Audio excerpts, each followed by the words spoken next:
I approached the minority leader in regard to a current problem that we have in Florida. We hope we never come to this point, but I'm examining all of my legal remedies in regard to the problem of forced busing.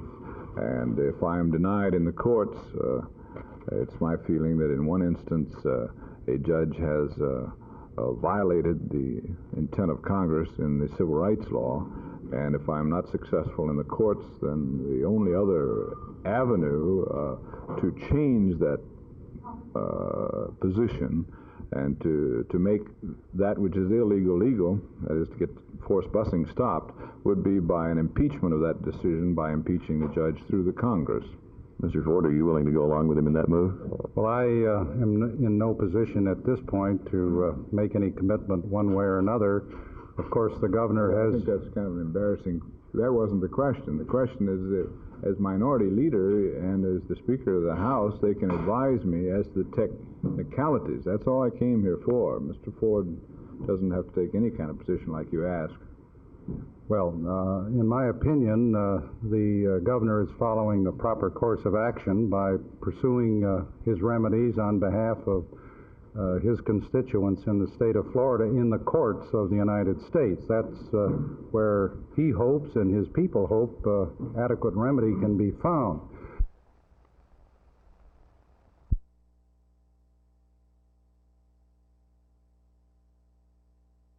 The total bond issue program is $46,300,000 over the next 3 years. This is broken down into 6 specific proposals. $23 million for street improvements, $750,000 for fire protection improvements, $3,150,000 for parks and recreation improvements, $2 million for improvements at Meacham Field, $7,900,000 for a new central library, and $9,500,000 for sewage treatment plant. What about the financial plan for retiring these bonds?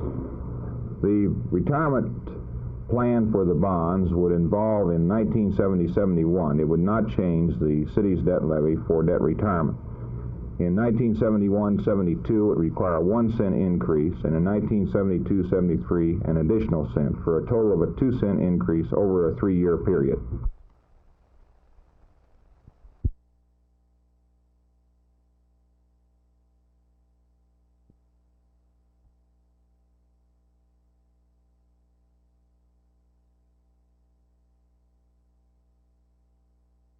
Mr. Moran, from your hour tour of the Ford plant, does it seem like it's going to be a difficult property to get rid of?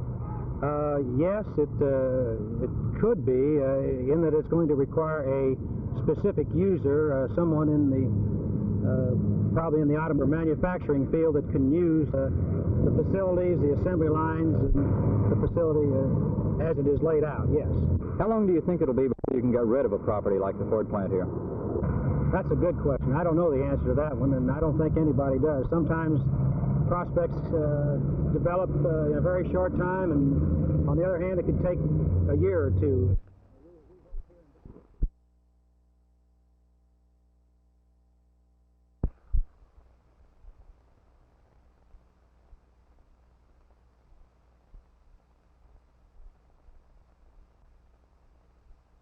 We'll have on exhibit approximately 2,500 animals, including several prides of lions, elephants, a couple of dozen zebra. We'll be having chimpanzees, this type of facility.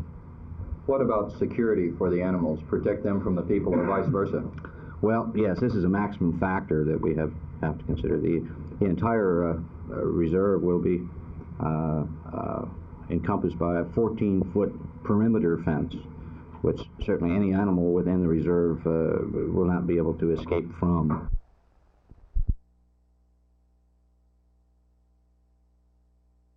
Although the Texas General Land Office is relatively obscure, it occupies about half of this 5-story building, handles transactions on 23 million acres of state land, and brings in $75 million a year.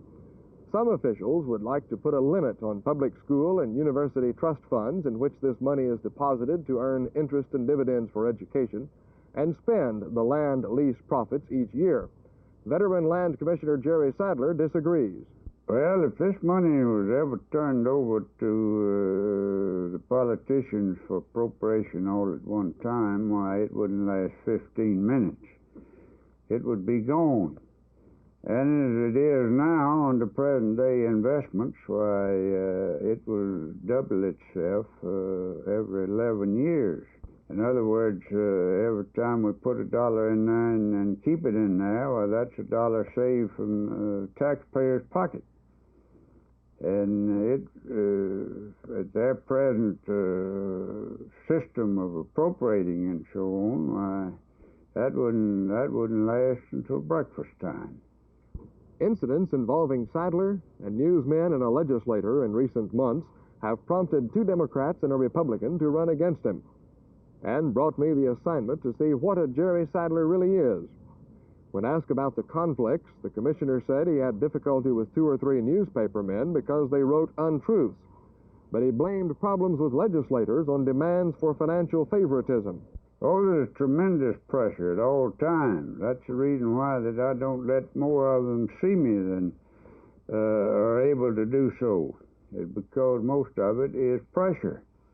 And there would be pressure from some of the members of the legislature.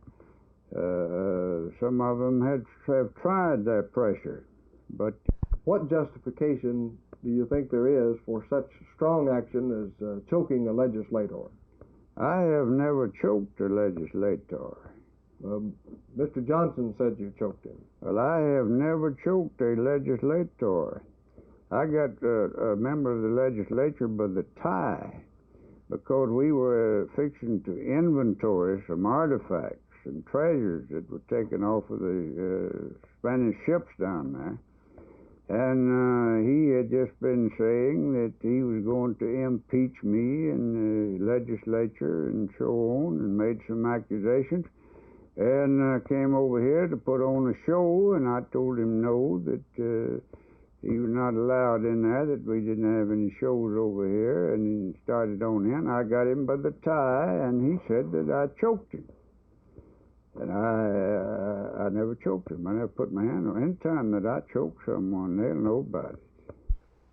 The House of Representatives considered censuring Sadler, but settled for a mild reprimand. As to how he affected a Channel 8 news crew that spent the afternoon with him, he is strong-willed, perhaps even cantankerous, and certainly colorful, as shown by this explanation of strict office rules against long hair on men and short skirts on women. We're not running a beatnik organization, or we're not running a miniskirt organization where people could be detracted from their work and so on. And if you really want to keep the male employees from working, why, you just let someone go along frisking with a dress that just covers up a little more in the bottom, and you don't get any work until they're gone. So you just don't take any chances with that? No, sir, I do not. You have published a booklet through your office here which explains, at least from your standpoint, the situation regarding the artifacts recovered from the Spanish galleon just off the Texas coast.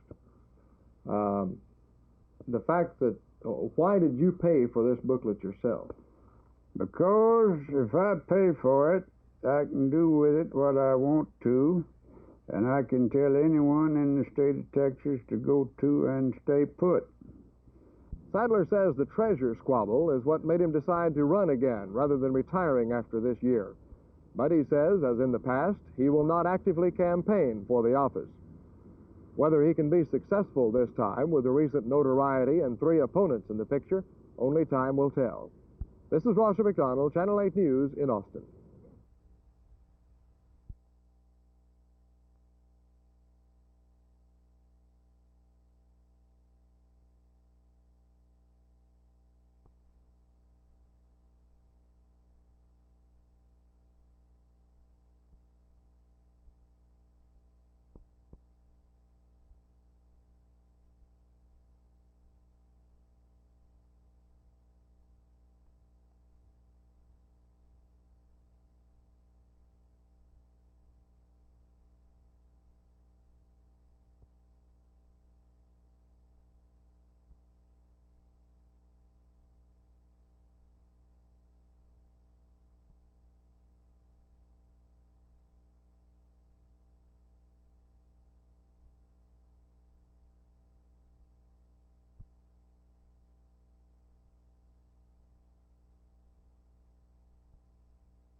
In the 1965 bond program, particularly in the last 2 years, we have experienced considerable difficulty because of inflation and increased construction costs. This has precluded the completion of some of the projects that were originally committed in the 65 program. By looking ahead 3 years instead of 5, we feel that our estimates can be more accurate, and we can also do a better job of projecting exactly where these projects will be needed in a shorter period of time.